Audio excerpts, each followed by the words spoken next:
Hello and welcome to this video about online learning with Britannica. During this video, you will find out how Britannica's digital resources can assist you in supporting young people's education. With this resource, Britannica School, you can ensure that the young people in your care can access safe and secure information wherever they may be learning. This is our homepage. Each of these three trees represents a different reading level, increasing from foundation to advanced, meaning that the young people can easily filter out our content to his or her ability. Foundation, this one down here, is typically primary. Intermediate is typically secondary, making advanced 16 plus. Each has their own search bar. However, they also have their own home pages. So rather than doing a search, I'm going to take you to the foundation homepage first. As you can see, it starts off with a really fun, low-level, high-interest engagement question, of which there are a few. So it just helps the students kind of inspire some curiosity when they first meet the homepage.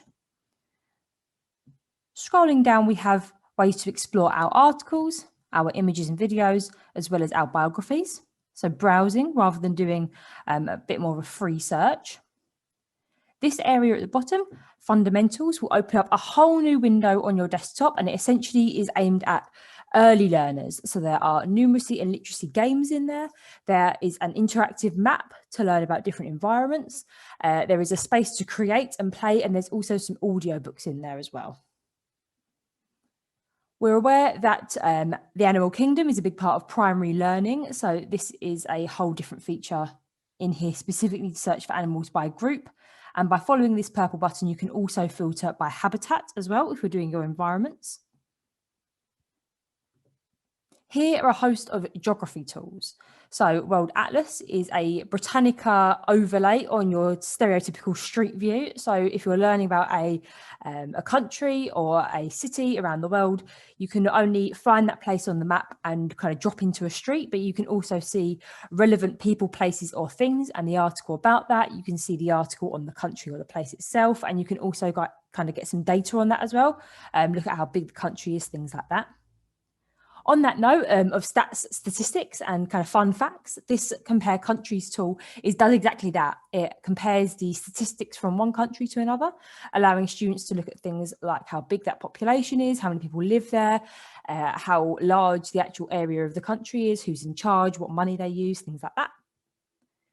And the Geography Explorer is a really fun game. You meet a character called Jog, and he is going on holiday, and the students have to help him build a map so he knows where to go. So you drag and drop continents into the map and start colouring it in a little bit. Then you drag and drop the oceans, mountain regions, rivers, and famous landmarks. So by the end of it, it's not just a black and white blank map anymore. It's really colourful, and you can click into any of the elements that you've dragged and dropped to learn more about that river or that mountain or that ocean. And there's also a timer and a score sheet on there as well. So I'm actually going to use the article browse now just to show you a brief introduction into the kind of Britannica's content. So rather than just doing a search, which can sometimes be a little bit overwhelming for a student, you can do a more scaffolded search here. So let's say I was learning about religion. I can click here and it's going to ask me, okay, well, what do you want to know about that subject? And I'm going to say I would like to know about the actual religions themselves. And then you get a lovely alphabetized list of all of the things that you might want to learn about to do with what you've selected so far. So it's much, much easier to stay on track as a student, but also have the freedom to click about and make your own choices. So here I've chosen Buddhism. I have 4 results, which are far fewer than if I was to do a search. It's a snapshot of that subject to get me started. And now I've clicked into the article itself. So at the primary level, the articles are much, much more interactive. They're much more colourful. And we have this chunking as well. So you can see here that I can just reveal the section that I want to learn about. So it is not nearly as intimidating as a full black and white page of text.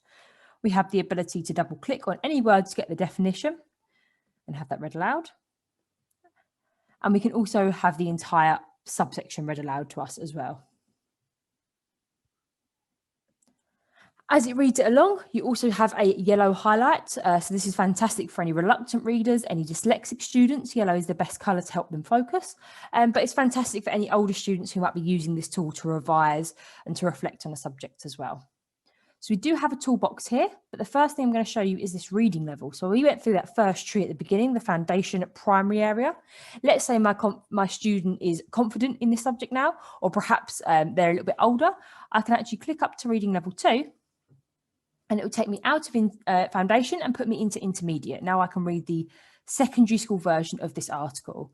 So sentence structure, vocab, it's all taken that one step up.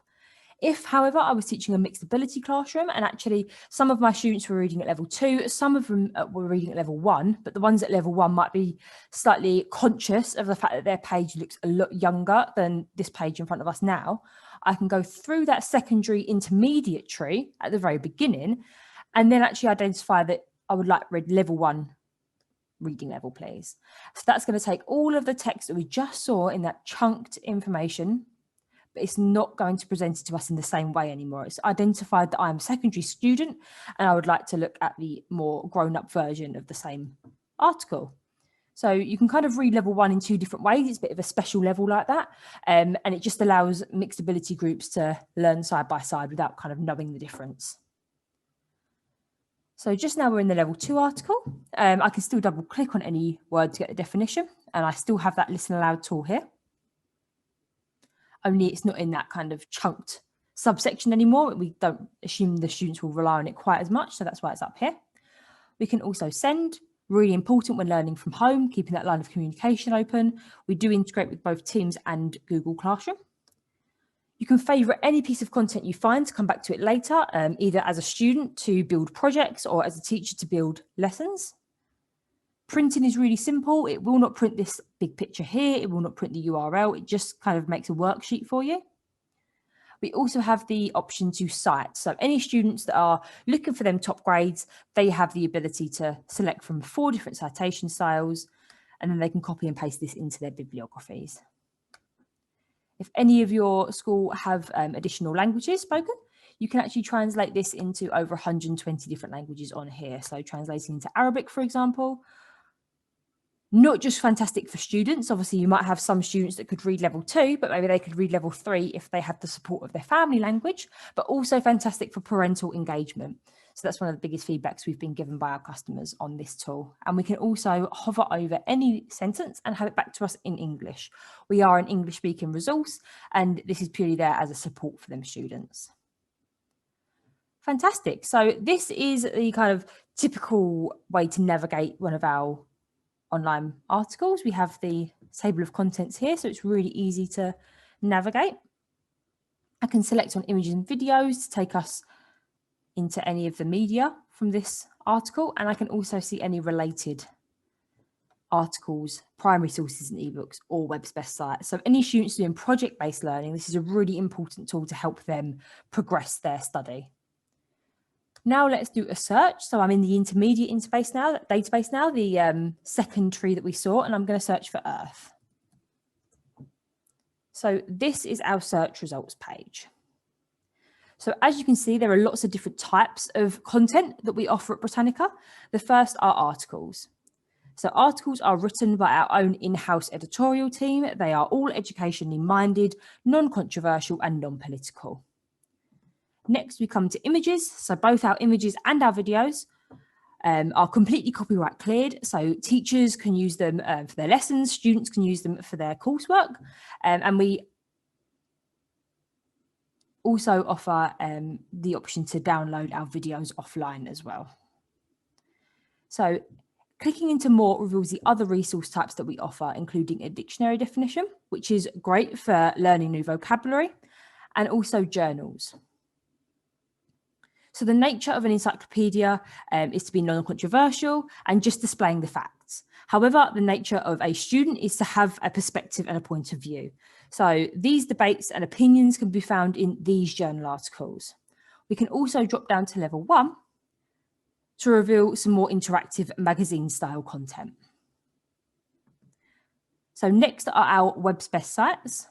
These are free vetted links to educational websites that can sometimes get lost in the noise of larger search engines. So we're really just trying to save teachers and students time sourcing quality websites to further their knowledge. And finally, we come to primary sources and ebooks. So these are particularly important for humanities subjects and English literature, as we host a range of historical letters, political speeches, and both fiction and non-fiction ebooks, just to name a few. So as you can see, all of these have the option to also be favorited and can therefore be included in your favorites area, also known as my content. So I'm just going to click on the word intermediate now and take you through the intermediate homepage. So similarly to the foundation homepage, this homepage has been kind of set up to inspire curiosity in the age range it's designed for. So we have a more kind of critical thinking question at the top. That's always going to be the first thing you see. And if you refresh the page, that's going to be a completely new question. Similarly, we have the same explore functionalities. These have obviously all taken one step up. More things are now included to accommodate the larger confidence level. Just scrolling down now, there's lots of these little questions, so you can always pop into any of those, which are really good for form groups. But just carrying on scrolling, we have a daily buzzword. That's fantastic for gently increasing the vocabulary of your students, and they can kind of learn a new word every single day. And here we have those geography tools that I spoke to you about last time. We've lost the Geography Explorer, that fun drag and drop game, but we still have the Compare Countries functionality and the World Atlas. So you can imagine these have now taken, again, one step up. The statistics that are included in Compare Countries now include things like literacy percentages, life expectancy. So really easy to kind of think about the society, the culture that you're learning about and compare that to somewhere else. We have a whole host of recommended primary sources that are displayed on the intermediate homepage also. So what these do is they promote the most recently and the most commonly accessed primary sources that we offer, because sometimes within a search, they get a little bit lost. So these are really here just to kind of promote them to you guys. Things like the Magna Carta, they're going to be really important to primary and secondary curriculums, mainly secondary. So they're there as shortcut links for you guys. New and revised articles, this relates a little bit to our editorial team. I said at the beginning that this is kind of the safe and secure information kind of that we write in-house ourselves. So this is where you come to see what has recently been updated or revised. So you can always request content. If there's things missing, you can ask your account manager to include them and get in touch with the editorial team. And if not, it's just interesting to see what we've kind of been updating, what subjects have been revised. And at the bottom here, we also have news of the day. So we're very conscious of fake news and kind of the surrounding difficulties that students have when they're trying to access current affairs and the news online. So we have a partnership here with the BBC that's just going to show the headlines from a trusted news source to allow your students to hop over to their website and have a little look at what's going on. At the higher level, that advanced level, that third tree that we saw at the very, very beginning, they also have the New York Times. So if any of your students are doing media studies and they're looking at perhaps how news is reported differently in the States compared to in the UK, they absolutely can do, and it's a really interesting read. So thank you so much for listening to this video about kind of how Britannica School works and some of the benefits. If you have any questions at all, please get in touch with the team.